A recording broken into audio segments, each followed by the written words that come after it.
Hello students, welcome to the Future Academy. We are here for your better future. Let's learn, let's start the video.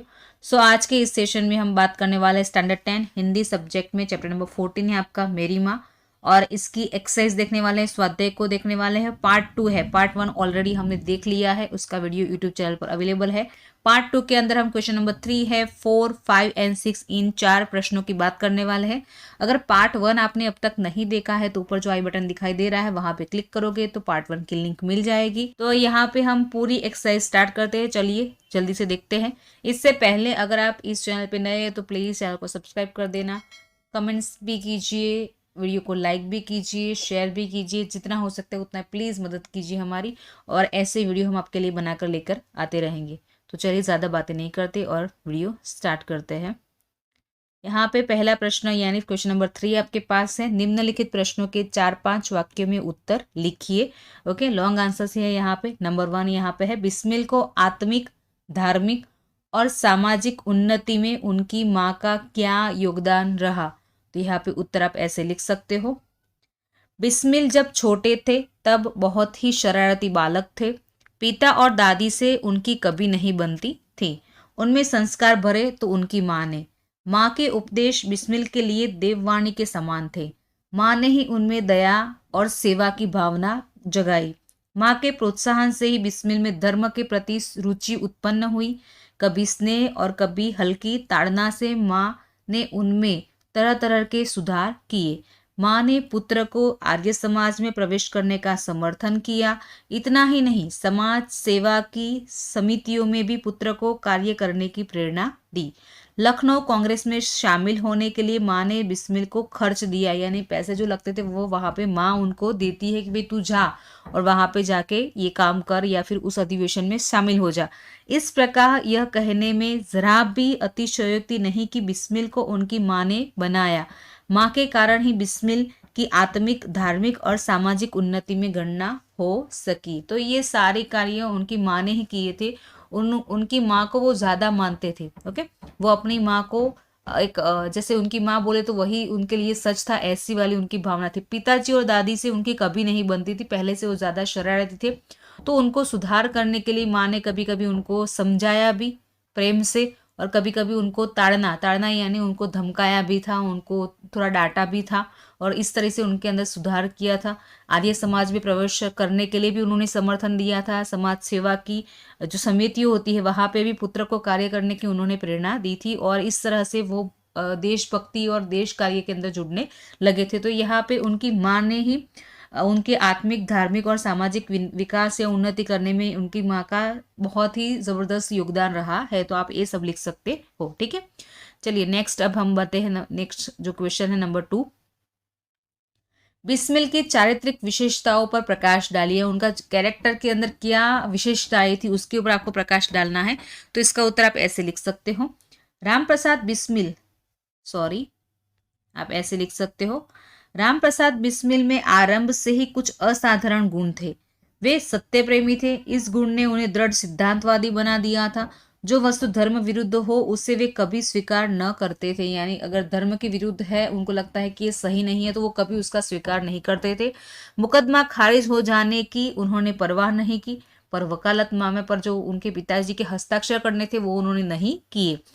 वे आर्य समाज की विचारधारा को मानते थे और अपनी माँ और गुरु सोमदेव के सिवाय किसी को महत्व नहीं देते थे। आपको 1 मार्क्स में ये भी पूछते हैं कि रामप्रसाद बिस्मिल के गुरु कौन थे, तो सोमदेव याद रखना। ये वाला प्रश्न समटाइम्स सब लोग भूल जाते हैं और गुरु का नाम याद नहीं रहता, तो याद रखना उनके गुरु का नाम था सोमदेव, और वो अपनी माँ और गुरु की बात ही मानते थे। साधारण मनुष्य की भांति संसार चक्र में फंसकर जीना उन्हें पसंद न था। उन्होंने देश सेवा की लगन लगी थी उनके अंदर। जिस तरह उन्हें अपनी जन्मदात्री माँ से अगाध प्रेम था, उसी तरह वह भारत माता के चरणों में भी सेवा करना चाहते थे।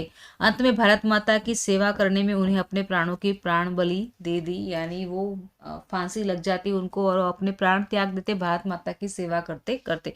तो यहाँ पे उनकी विशेषता ये सारी आप लिख सकते हो। सारी विशेषताएं अलग, अगर ये प्रश्न आपको बड़ा लग रहा है, ये वाला तो थोड़ा बड़ा नहीं है, लेकिन अगर लॉन्ग क्वेश्चंस आपको मैं जो समझा रही वो बड़े लग रहे हैं तो आप इनमें से 80% भी याद रखोगे ना तो भी आपको सही सही मार्क्स मिल जाएंगे। ठीक है, तो अब चलते हम नेक्स्ट क्वेश्चन की तरफ, नंबर 3। आपको बिस्मिल की माता के किन गुणों ने सबसे ज्यादा प्रभावित किया और क्यों किया? इसका उत्तर आप ऐसे लिख सकते हो। बिस्मिल की माँ जो थी, उनके विवाह के समय 11 वर्ष की एक अनपढ़ कन्या थी, यानी 11 साल की जो उम्र थी उस समय में उनकी शादी हो जाती है और एक अनपढ़ कन्या थी। समय बीतने पर घर गृहस्थी का भार सुचारू रूप से वहन करते हुए उनमें पढ़ने का स्वतः शौक जागा। वो घर गृहस्थी चलाने लगी थी, उनको ये सब चीजें आने लगी थी। उसी वक्त उन्होंने, उनके मन में एक पढ़ने का एक विचार आता है और एक ख्याल आता है और वो एक शौक जागता है उनके अंदर, और वो स्वतः शौक जागा। ओके, उनके मन से ही वो जागता है। सखी सहेलियों से अक्षर ज्ञान पाकर श्रम और अभ्यास करके कुछ ही समय में देवनागरी पुस्तकें पढ़ने लगी थी वो। अध्ययन से उनमें तेजस्वी विचार उत्पन्न हुए, देश और समाज के प्रति उनमें सोच उत्पन्न हुई। माँ ने बड़े प्रेम और दृढ़ता से पुत्र के जीवन का सुधार किया। जैसे जैसे वो पढ़ने लगी वैसे वैसे उनको समझ में आने लगा, उनको देश के प्रति जो उनकी सोच थी, समाज के प्रति जो सोच थी, वो उत्पन्न होने लगी कि देश के लिए कुछ करना चाहिए, समाज सेवा करनी चाहिए। ऐसे अध्ययन करने से उनके अंदर विचार आए थे। तो इसलिए कहते हैं कि घर में पुस्तक भी रखनी चाहिए। पुस्तक ही सबसे बड़े हमारे मित्र होते हैं। वो हमें सोचने की ताकत देते हैं, हमारे अंदर कॉन्फिडेंस भी लाते हैं और हमें एक नई राह दिखाते हैं। तो यहाँ पे उनके पढ़ने से उनके अंदर विचार उत्पन्न होते हैं और वही विचार वो प्रेम और लगन से अपने बेटे के सुधार में लाने लगती है, उनका जीवन सुधार करती है। माँ के कारण ही बिस्मिल देश सेवा में संलग्न हो सके। माँ ने ही पुत्र बिस्मिल के धार्मिक जीवन में भी सहायता की, पुत्र को आर्य समाज में जाने का समर्थन किया। माँ के कारण ही बिस्मिल में साहस का भाव जागा। माँ की ही यह प्रभावशाली शिक्षा का ही परिणाम था कि बिस्मिल ने न केवल अपनी जन्मदात्री माँ का बल्कि भारत माँ का महान पुत्र बन सका। तो ये सब चीजें आपको यहाँ पे पता होनी चाहिए। और लास्ट में आप ऐसे लिख सकते हो कि सचमुच बिस्मिल की माँ एक आदर्शवादी माँ थी। यह दुर्लभ गुण हमें प्रभावित किए बिना नहीं रह सकते। तो ये सारे गुण उनके अंदर थे।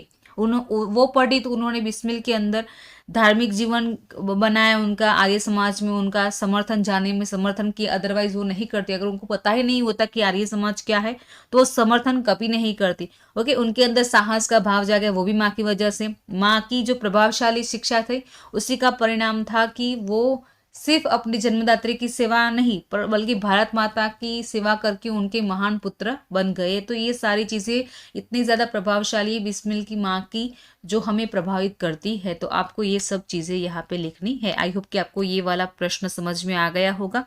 अब चलते हम नेक्स्ट क्वेश्चन नंबर 4 की तरफ।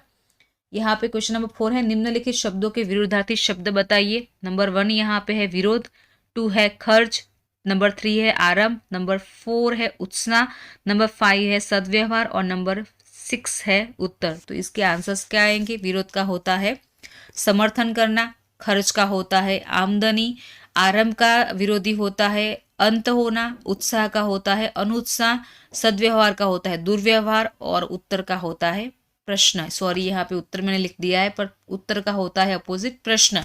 ओके, तो विरोध करना यानी विरोध करते हो तो आप उसके अपोज होते हो, लेकिन समर्थन करते हो यानी उसके साथ मिल जाते हो। खर्च तो आमदनी, आरंभ तो अंत, उत्साह तो अनुत्साह, सद्व्यवहार दुर्व्यवहार और उत्तर का होता है प्रश्न। ठीक है, नेक्स्ट यहाँ पे चलते हैं हम नंबर 5। क्वेश्चन नंबर 5 है पर्यायवाची शब्द बताने हैं यहाँ पे। नंबर 1 है माँ, नंबर 2 है संकट, नंबर 3 है सत्य, नंबर 4 है ऋण और नंबर 5 है परमात्मा।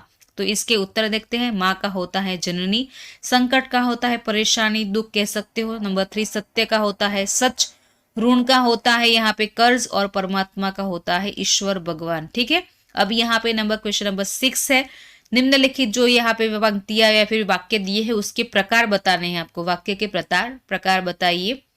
तो यहाँ पे नंबर 1 है, मैं बड़े उत्साह के साथ सेवा समिति में सहयोग देता था। तो ये कौन सा प्रकार है वाक्य का? मैं बड़े उत्साह के साथ सेवा समिति में सहयोग देता था।